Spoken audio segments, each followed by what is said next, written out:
আব্বাজান ভাইয়েরা, সোনার মানিকেরা, বাদশাহ সাদর ওই সময়ে পরের দিন সকাল হয়ে গেল। বাদশাহ সাদর লোকজনকে ডেকে ডেকে ডেকে ডেকে জানিয়ে দিয়েছিল, এ আমার সাই, আমার লোকজনেরা শোনো, আমি বাদশাহ সাদর জানিয়ে দিলাম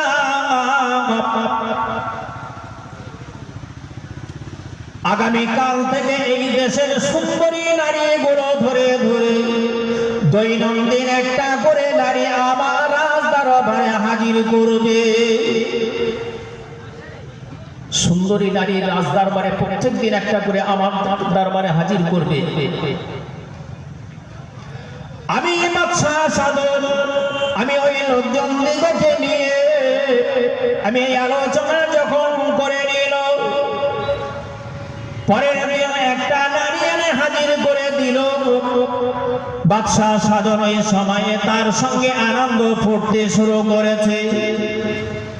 আমার আল্লাহ জানিয়ে দিলেন, বান্দারে, বান্দা যখন আমার হয়ে যায়, আমার যখন আশেক বেড়ে যায়, আমার কোরআনের আইন যখন মেনে চলে, রসুলের আদর্শ যখন মেনে চলে, আমার আল্লাহ জানিয়ে দেন, আমি আমার ওই বান্দাকে আমি আল্লাহ নিজে স্বয়ং আমি আল্লাহ তাকে হেফাজত করি। একবার জোরে বলুন সুবহানাল্লাহ। আমি আল্লাহ নিজে তাকে হেফাজত করি। আমরা নিজেরা নিজেরা চিন্তা ভাবনা করি, সত্যি যদি আইন মেনে চলি, এই মানুষটা কখনো পথভ্রষ্ট হবে। বাদশাহ ওই সময়ে পরের দিন আবার জানিয়ে দিল, এই গ্রামের মানুষেরা যাও যাও চলে যাও, আমি তোমাদেরকে জানিয়ে দিলাম আগামীকাল থেকে আরো ভালো ভালো নারীগুলো ডেকে ডেকে, যারা গ্রামের ভিতরে সবচেয়ে বেশি সুন্দরী নারী, ওই নারীটাকে নিয়ে আমি বাদশাহ সাদর আমার দরবারে তোমরা হাজির করবে। আমি আনন্দ করব, আমি উপভোগ করব, আমার এটাই মনে বড় আশা। বাদশাহ সাদর ওই সময় পরের দিন আবার হাজির করে নিল। একের পর এক বছরের পর বছর পার হয়ে যায়। ওই সময় বাদশাহ সাদর নিজে জানিয়ে দিল, এই যাও যাও আরো দেখো না, এই গ্রামে গঞ্জের ভিতরে সবচেয়ে বেশি ভালো কে আছে, একটিবার তোমরা সন্ধান নিয়ে নাও। যাও তোমরা দেখো। লোকজনদেরকে একদল ফিট করে দিল, এই এদিকে 10 জন চলে যাও, ওদিকে 10 জন চলে যাও, এইভাবে চলে যাবে। কিন্তু আমার আল্লাহ ওয়াদা করেছে, আমার যারা হয়ে যায় আমি তাদেরকে বেইজ্জতি হতে দিই না। ও সোনার মানিকেরা, ওই সময় একটা বাচ্চা বাবা, তার দুনিয়ার জমিনে একটা মেয়ের মা নাই। এই মেয়েটার হলো দুনিয়ার জমিনে বাবা, মা একটাই দুনিয়ার জমিনে, পৃথিবীর জমিনে মা আছে, আব্বা নাই। এর দুনিয়ার জমিনে ভাই নাই, এর দুনিয়ার জমিনে আহা বলার মতো কেহ নয়। এই সময়ে ওই মেয়েটা মায়ের কাছে মায়ের কদম দুটি জড়িয়ে ধরে ধরে বলেন, মাগো, ও গো আমার সোনার মা, আজকে এই যে কঠিন সময়ে বাদশাহ সাদরের কাছে যদি সংবাদটুকু পৌঁছে যায়, আমি জানি মেয়ে মা, আপনি কি আমাকে আটকে রাখতে পারবেন না? আমাকে ধরে নিয়ে চলে যাবে, ওই সময় আপনি আমাকে আটকে রাখতে পারবেন না। আপনি কি আমাকে আটকে রাখতে পারবেন না? কিন্তু আমি জানি, ওফেওয়ালা তারা কারোমা ওকুল্লাহুমা কাওলান কারীমা। ওগো আমার জনম দুঃখিনী মা, ওগো আমার 10 মাস 10 দিন পেটে ধরা মা আমার, আপনি একটিবার শুনুন না মা। আমি শুনেছি যে মা যদি বদদোয়া করে, আব্বাজান যদি একটিবার বদদোয়া করে, একবার যদি শব্দ করে, আমার আল্লাহ ওই বেটা কি আমার সন্তানের জীবনের নামাজ রোজা ইবাদত গুলোকে নিয়ে আমার আল্লাহ তার মুখে ছুঁড়ে মেরে দেবে। ও মা, আমি এটা শুনেছি। ও মা জনম মোহিনী মা, আমি এটা শুনেছি। যদি আব্বা যান আম্মা যান, যে জনম মোহিনী মা আমার 10 মাস 10 দিন পেটে রেখে দিয়েছিলেন, এই জনম মোহিনী মা যদি একটিবার সন্তানের জন্য আল্লাহ দরবারে দোয়া করে, খোদার কসম ওই সন্তানকে দুনিয়ার মানুষ কখনো ক্ষতি করতে পারে না। মায়ের দোয়াটুকু আমার আল্লাহ দরবারে কারেন্টের মতো কবুল হয়ে যায়। ওগো আমার জনম মোহিনী মা, আমি আপনাকে আরেকবার বলি না গো, আব্বা জান যদি সন্তানের জন্য দোয়া করে, এ দোয়া কখনো আল্লাহ দরবারে কবুল হয়ে যায়, এ দোয়া কখনো বেকার নষ্ট হয় না। ওগো আমার জনম মোহিনী মা, একমাত্র আমি আপনি নামাজের পাটিতে বসে বসে আমার আল্লাহর কাছে একবার হাত উঠিয়ে যদি দোয়া করেন, খোদার কসম মা, আমার বাদশা সাধন কখন আমার বেইজ্জতি করতে পারে না। বাদশা সাধন কখন আমাকে বেইজ্জতি করতে পারবে না। ও ভাই, তাহলে আজকে একবার ভাবুন, আমরা হাজির হয়েছি নাম কেনার জন্য নয়, আল্লাহকে খুশি করার জন্য। আমরা কোরআনের সন্তানকে মাদ্রাসায় যখন দিই, আমাদের উদ্দেশ্য এটা থাকবে না আমার সন্তানকে নিয়ে আজকে স্টেজে উঠবে, লোকে বাহবা দেবে, এই উদ্দেশ্য থাকবে না। উদ্দেশ্য থাকবে একটাই, আমার পরকালের নাজাতের জন্য। সন্তান আমার জন্য কবরের ধারে দাঁড়িয়ে একবার আল্লাহর কাছে হাত উঠিয়ে চোখের পানি ফেলিয়ে যদি কাঁদে, বিশ্বের সমস্ত আলেম উলামা পীর গস কুতুব এক সাইডে যদি হাত উঠায়, খোদার কসম এই নেক সন্তানের দোয়াটুকু আমার আল্লাহ দরবারে কারেন্টের মতো কবুল হয়ে যায়। একবার জোরে বলুন সুবহানাল্লাহ। তাহলে আমাদের নিয়তের যদি গন্ডগোল থাকে তাহলে বেকার হয়ে যাবে। তাই আমাদের সবচেয়ে সর্বপ্রথম ইন্নামা আমাল বিন্নিয়াত, আমাদের নিয়তটা হলো পাকাপোক্ত করতে হবে, পরিবর্তন হতে হবে। যে না, আজকে ঘর থেকে বার হচ্ছি মাহফিলে যাওয়ার জন্য, বাজারে ঘোরার জন্য না, মাহফিলে বসবো। আব্বাজান ভাইয়েরা, সোনার মানিকেরা, ওই সময় দেখা গেল এই জনম মোহিনী মা নামাজের পাটিতে বসে বসে আমার আল্লাহ দরবারে দোয়া চায়। আমার আল্লাহ, আমার কলিজা টুকরে নয়নের পুতুলি, আমার এই মেয়েটা, আল্লাহ আমার এই মেয়েটাকে ওই যেন বাদশা সাধনের হাতে যেন অত্যাচারী না হয়। আমার আল্লাহ গো, আমি জনম মোহিনী মা, আমি আল্লাহ দরবারে দোয়া চাই মা, আমার এই মা যেন, আমার এই মেয়ে আল্লাহ আপনি কবুল করে নেবেন, আমার মেয়েটা যেন কখনো বেইজ্জতি না হয়। আমার আল্লাহ পাকের দরবারে কারেন্টের মতো কবুল হয়ে যায় বাবা। ওই সময় একদিন, দুদিন, 3 দিন চলে গেল। ওই সময় বাদশা সাধন জানিয়ে দিল, দেখো আজকে আমার হাত থেকে বাঁচার মতো ক্ষমতা কারোর নয়, আমার হাত থেকে বাঁচতে কেউ পারবে,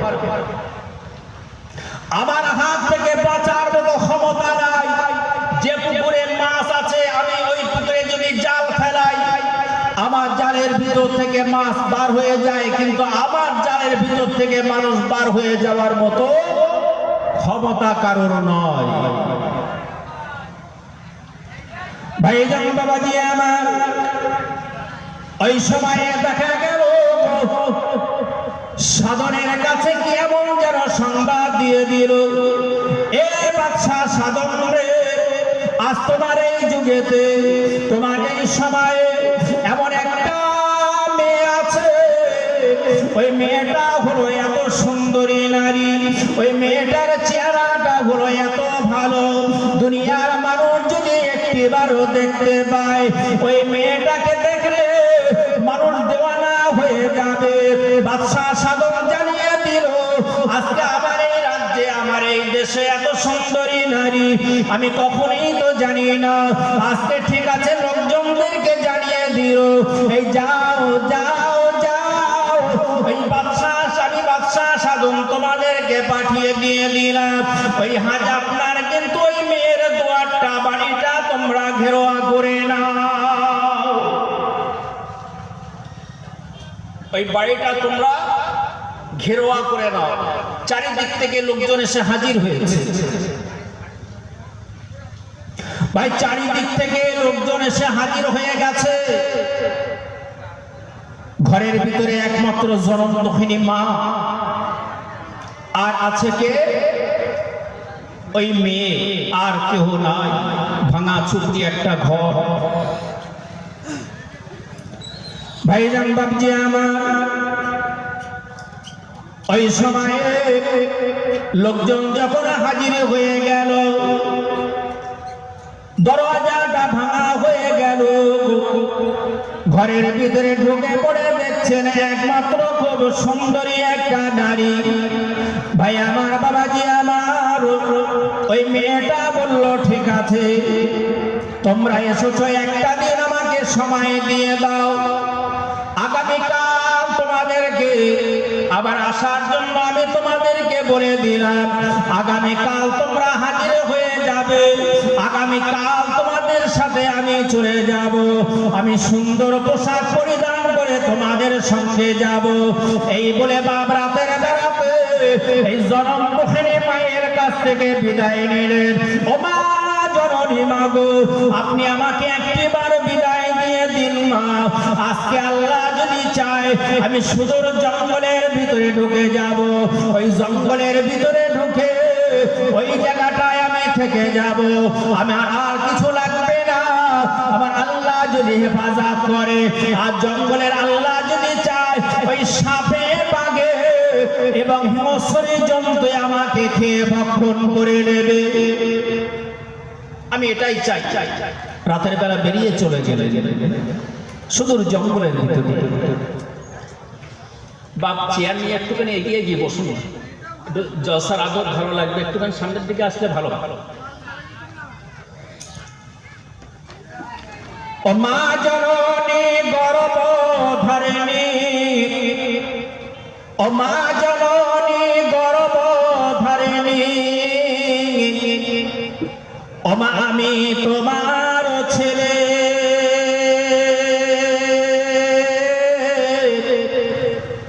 আরে 10 মাস 10 দিন গর্ভে রেখে ও মা কেমনে গেলে ভুলে, ও মা জননী গর্ভ ধারিণী, ও মা আমি তোমার ছেলে,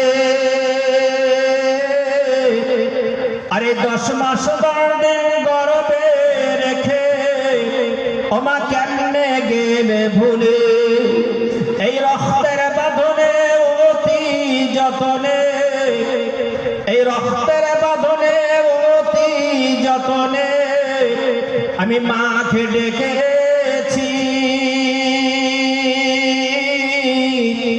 আরে দুধের দেনা পাও না ও মা আমি বন দিতে আছি, আল্লাহুম্মা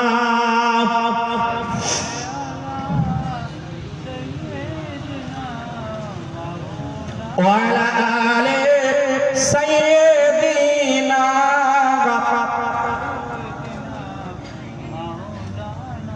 ও বাবাজিরা, ভাইয়েরা, ওগো আমার সোনার মানিকেরা, ওই সময়ে মেয়েটা সুদূর জঙ্গলের ভিতরে চলে গেলেন। বাবা, এই জঙ্গলের ভিতরে যখন ঢুকে পড়েছে, রাতের অন্ধকার হয়ে যায়, মা জননী নামাজের পানিতে বসে বসে চোখের পানি ফেলিয়ে কাঁদে, আমার আল্লাহ আমি কিছুই চাই না, আজকে আমার মেয়ে হাজেরা আজকে জঙ্গলের ভিতরে চলে গেছে, আল্লাহ আল্লাহ গো, আজকে মায়ের দোয়া তো পৃথিবীর জমিনেতে শ্রেষ্ঠ দোয়া, আমার আল্লাহ গো, আমার মেয়ের জন্য আমি আল্লাহ আপনার দরবারে দোয়া চাই, আল্লাহ বাগে ভাল্লুকে যেন না খায়, করুন আল্লাহ।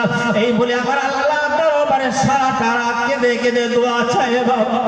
এত কান্না কাঁদে ওই চোখের পানিতে বুকটা ভেসে যায়। এই জনম দুঃখিনী মা কাঁদে, মেয়ে আমার জঙ্গলের ভিতরে বাবা কি খাবে? ওই সময়ে আপনার গাছের পাতাগুলো ছিঁড়ে ছিঁড়ে ছিঁড়ে ছিঁড়ে ওই গাছের পাতাগুলো খেতে শুরু করে দিয়েছে। জনম দুঃখিনী মা কাঁদে, মেয়ে আমার জঙ্গলের ভিতরে আমার আল্লাহর কাছে বলে, আল্লাহ আমার যদি আয়ুটা ফুরিয়ে যায় আল্লাহ, এই সাপে কিংবা বাঘে কিংবা হিংস্রী জন্তুই যদি আমাকে খেয়ে নেয় আল্লাহ, আমি বড় খুশি হয়ে যাব। এই বলে আল্লাহ দরবারে কাঁদে বাবা। জনম দুঃখিনী মা ওই সময়ে বাড়িতে বসে বসে কাঁদে বাবা। আর এই ঘর আপনার জঙ্গলের ভিতরে রাত পার হয়ে গেল, একদিন চলে গেল, দুদিন চলে গেল। বাদশা সাধনের লোকজন এসে বাবা হাজির হয়ে গেল। বাদশা সাধনের লোকজন এসে ওই সময় ডেকে ডেকে ঘরের দরজার ধারে দাঁড়িয়ে, এ বুড়ি মা কে আছো মাগো, একবার উঠে পড়ো মা, ঘরের দরজাটা খুলে দাও। ও মা, ঘরের দরজাটা খুলে দাও, তোমার মেয়েকে আমরা নিতে এসেছি। আমার আল্লাহ জানিয়ে দিলাম বান্দা, ইন কুনতুম মুমিনিন, আমার যারা আশিক হয়ে যাবে, আমি রাসূলকে জানিয়ে দিয়েছিলাম, আমি মালাকুল মউত আজরাইলকে জানিয়ে দিয়েছিলাম, এবং আমি ফেরেশতাকে জানিয়ে দিয়েছিলাম। আজ তার আমি খোদার কসম করে ভাই আমার আল্লাহ নিজে স্বয়ং আল্লাহ জামিন হয়ে যাবে। তাই ওই মেয়েটা জঙ্গলের ভিতরে রাতের অন্ধকারে, এদিকে লোকজন হাজির হয়ে ওই বুড়িমা ঘরটা ঘেরোয়া করেছে। এ বুড়িমা, দরজাটা খুলে দাও মা। দরজাটা খুলে দেওয়া হলো। দরজাটা খুলে দেখা গেল একমাত্র কেহ নাই বুড়িমা ছাড়া। এ বুড়ি, তো সে মেয়ে কোথায়? আমি তোকে বলেছিলাম আমাদের হাত থেকে বাঁচতে পারবি না। ওই সময়ে জনম দুঃখিনী মা, 10 মাস 10 দিন পেটে ধরা মা, জনম দুঃখিনী মা আমার কেঁদে কেঁদে কেঁদে কেঁদে বলেছিলেন, এ বাদশা সাধনের লোকজন শোনো, আমার দিকে তোমরা এমন করে বাকিয়ে বাকিয়ে থেকো না। আমি তোমাদেরকে জানিয়ে দিলাম আমার মেয়ে রাতের অন্ধকারে কোথায় পালিয়ে চলে গেছে। আমি মা জানি না, জানি না, আমি মা কোথায় চলে গেছে বলতে পারি না। আমি জনম দুঃখিনী মা ঘরের ভিতরে একা একা একা একা আমার সময়টুকু কাটিয়ে ফেলে আল্লাহ দরবারে হাত উঠিয়ে কাঁদি। ওই সময়ে জানিয়ে দিল, যাও যাও ওই বুড়িমার পায়ে দড়ি বেঁধে এই টানতে টানতে হিসলে হিসলে যাও, নিয়ে চলে যাও, আমার রাজ দরবারে নিয়ে হাজির করো। যাও আমার রাজ দরবারে হাজির করো।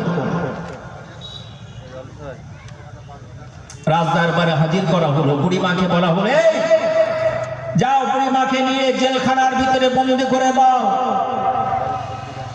আর এক শ্বাস খেতে দেবে, এক শ্বাস দেবে না। যতক্ষণ না পর্যন্ত মেয়েটাকে না পাওয়া যাবে ততক্ষণ পর্যন্ত ছাড়া হবে না।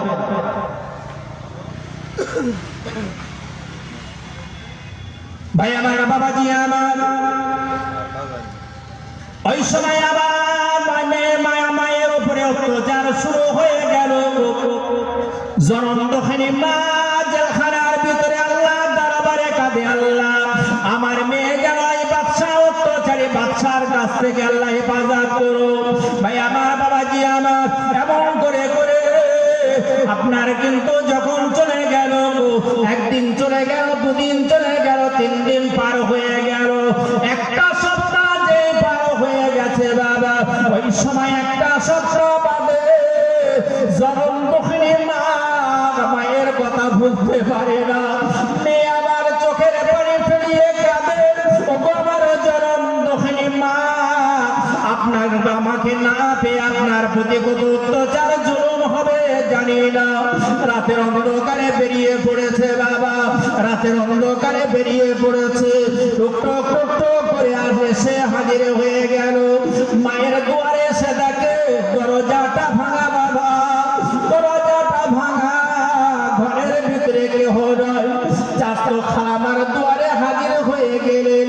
মা জননীকে ডেকে ডেকে খালামাকে বললেন, মা গো, আজকে আপনি কি একটিবার বলতে পারেন মা, আমার জনম দুঃখিনী মা, আমার 10 মাস 10 দিন পেটে ধরা মা, কোথায় আমার মা চলে গেছে একটিবার কি জানে?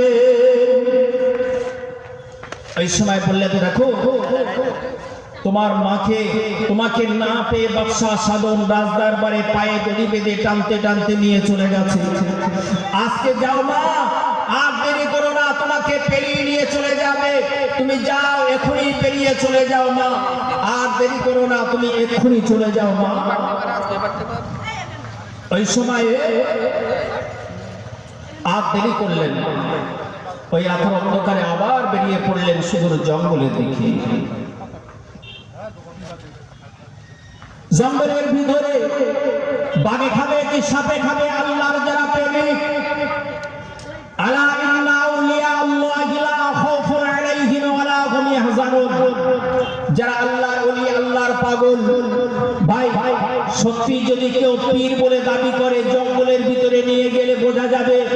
বাঘ যদি তাকে সালাম করে তাহলে জানতে হবে এ হলো সঠিক আল্লাহর ওলি।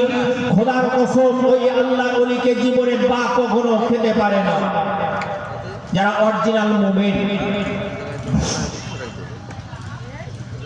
আজ আমরা জানি ফুরফুরা শরীফে, বাকুল শরীফে যিনি শুয়ে আছেন সুফি আব্দুল মোমেন সাহেব, তিনি বাংলাদেশ থেকে এসে জঙ্গলের ভিতরে ইবাদত করেছিলেন। এত পরিমাণ দাদা হুজুর কিবলা রাহমাতুল্লাহ আলাইহির মুরিদ ছিলেন। আজকে তিনি হলেন আল্লাহর একজন ওলি হয়ে দুনিয়ার জমিন থেকে বিদায় নিয়েছিলেন। জঙ্গলের ভিতরে ইবাদত করেছিলেন, তারাকে বাঘের সাথে তো খাইনি। তাহলে আমরা ইবাদত করি বটে, আমাদের তার ভিতরে কিছু গলতের জন্য সত্যি এখনো পর্যন্ত মনটাকে আমরা ঠিক রাখতে পারিনি, ঠিক জায়গায় আমরা স্থির করতে পারিনি। ভাই তাইব জানিয়েছিল যখন মাদ্রাসাটা বন্ধ হয়েছিল, আমার জুম্মান ভাইকে বলেছিলাম, ভাই যে জায়গায় মাদ্রাসা খোলা কিন্তু খুব সহজ, আল্লাহর জান্নাতের একটা ঘর খোলা হলো। যখন সেই জায়গায় মাদ্রাসা বন্ধ হয়ে গেল, জাহান্নামের ঘর খোলা হলো। এই গ্রামের মানুষ কিন্তু স্বস্তিতে বাস করতে পারে।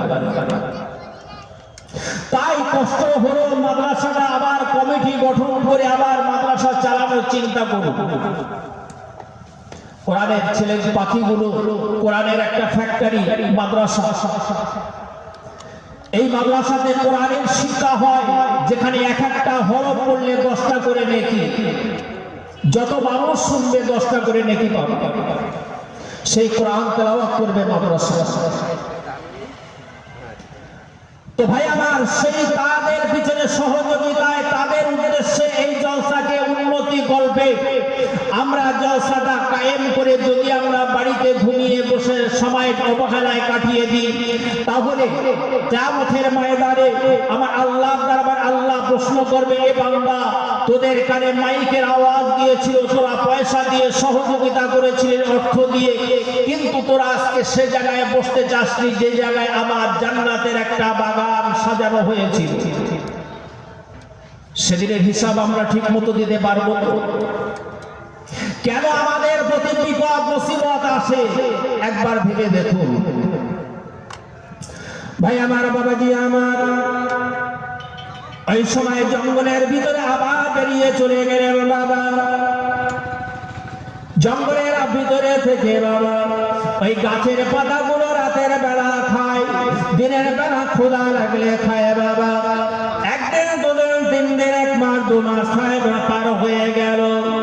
ওই সময় এদিকে বাদশাহ সাধন ডেকে ডেকে জানিয়ে দিল, এ লোকজনেরা, তোরা শোন, আমি তোদেরকে জানিয়ে দিলাম, আমি তোদেরকে জানিয়ে দিলাম, আর তোরা যদি হাজরাকে খুঁজে নিয়ে আসতে পারে, আমি তোদেরকে ইনাম দেব। দেব, আমি তোদেরকে পুরস্কার দেব, আমি তোদেরকে স্বাধীন করে দেব, আর তোদের কোনো কষ্ট হবে না।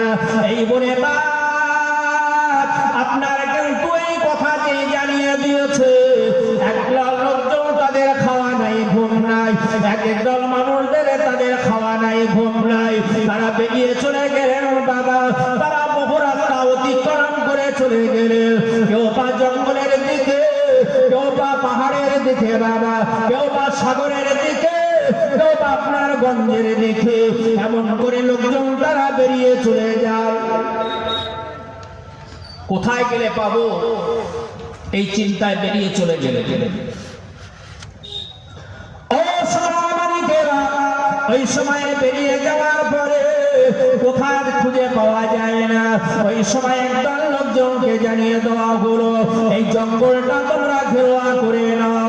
ওই জঙ্গলটা যখন ঘেরোয়া করে নিলেন বাবা, আর এই জঙ্গলটা ঘেরোয়া করে হাঁটতে হাঁটতে তিন দিক থেকে মানুষ চলে যায়।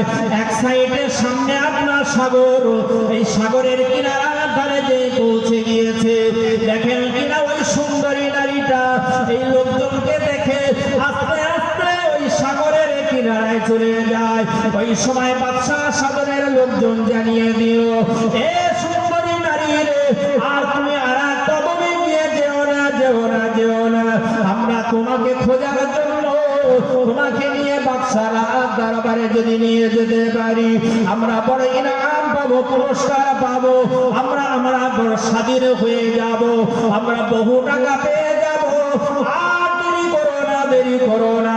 ওই সময়ে ওই মেয়েটা আল্লাহর দিকে তাকিয়ে, আবার আল্লাহর দিকে তাকিয়ে আসমানের দিকে মাথাটা উঁচু করে আল্লাহর কাছে বললেন, আল্লাহ আমি কিছুই চাই না, আল্লাহ গো আমার যদি এই সাগরেতে আমি ঝাঁপ দেব, ওই সাগরেতে হাঙর কুমিরে আমাকে যদি খেয়ে নেয় জীবনের মতো, আমি আজকে আমি আমার জীবনটা ধন্য হয়ে যাবে, আমি আল্লাহ দরবারে শহীদ বরণ করব। আমাকে মাছে যদি খেয়ে নেয়, হাঙরে কুমিরে যদি খেয়ে নেয় বাবা, এই বলে আমার আল্লাহ দরবারে ফরিয়াদ করে আল্লাহর কাছে চেয়ে বিসমিল্লাহি তাওয়াক্কালতু আলাল্লাহ এই বলে বাপ সাগরের পানির উপরে ঝাঁপ মেরে দিলে আমার আল্লাহ একে ঢেউ সাগরের মাছ পথে নিয়ে চলে গেছে। আবার আল্লাহ যাকে হেফাজত করে, আমার আল্লাহ যাকে বাঁচিয়ে রাখে, দুনিয়ার কোন মানুষের ক্ষমতা নাই ওই মানুষটাকে আপনার ক্ষতি করা। তাহলে হেফাজতের মালিক হলেন আমার আল্লাহ, রুজির মালিক হলেন আমার আল্লাহ, মৌতের মালিক হলেন আমার আল্লাহ, এক কথায় সর্ব বিষয়ের মালিক হলেন আমার আল্লাহ। তাহলে আজকে আমরা মানুষ নিজেরা মনে মনে করি এটা না করলে হবে না, ওটা না করলে হবে না। ও ভাই, আল্লাহ যদি আমাকে কদম না তুলতে দেয়, আমরা কি করে আগাবো?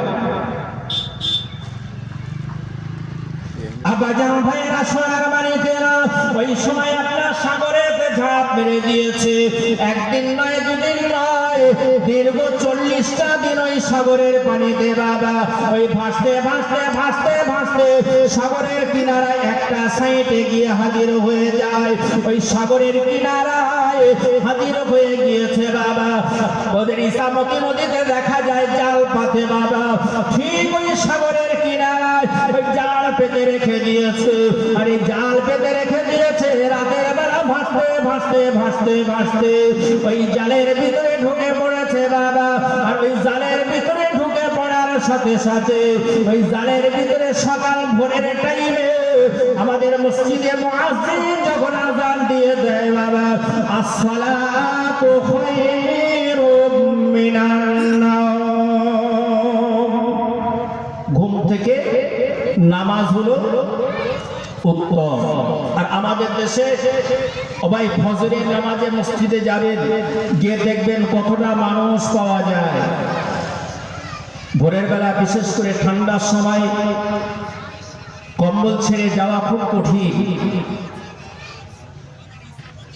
ভাই যদি মরণ হয়, এই ঠান্ডার সময় গোসল দিয়ে বলবে লাশ রাখা যাবে না, সময় হয়ে গেছে, পচে যাবে, পেট মোটা হয়ে যাবে, তাড়াতাড়ি দাফন করতে হবে, ওই লাশকে উপরে রাখা যাবে না। ভাই আমার, বাবাজি আমার, ওই সময় দেখা গেল ওই সাগরের কিনারায় জেলেরা জাল পেতে রেখেছে, জালের ভিতরে ঢুকে পড়েছে বাবা। আর ওই জালের ভিতর থেকে ওই মেয়েটা আপনার অজ্ঞান অবস্থায় আমার আল্লাহ একদিন নয়, দুদিন নয়, দীর্ঘ 40টা দিন আমার আল্লাহ ওই যা আপনার সাগরের পানির উপরে ভাসিয়ে আমার আল্লাহ ওইভাবে বাঁচিয়ে রেখে দিয়েছিলেন আমার আল্লাহ। আমার আল্লাহ চাইলে কি না করতে পারে বাবা।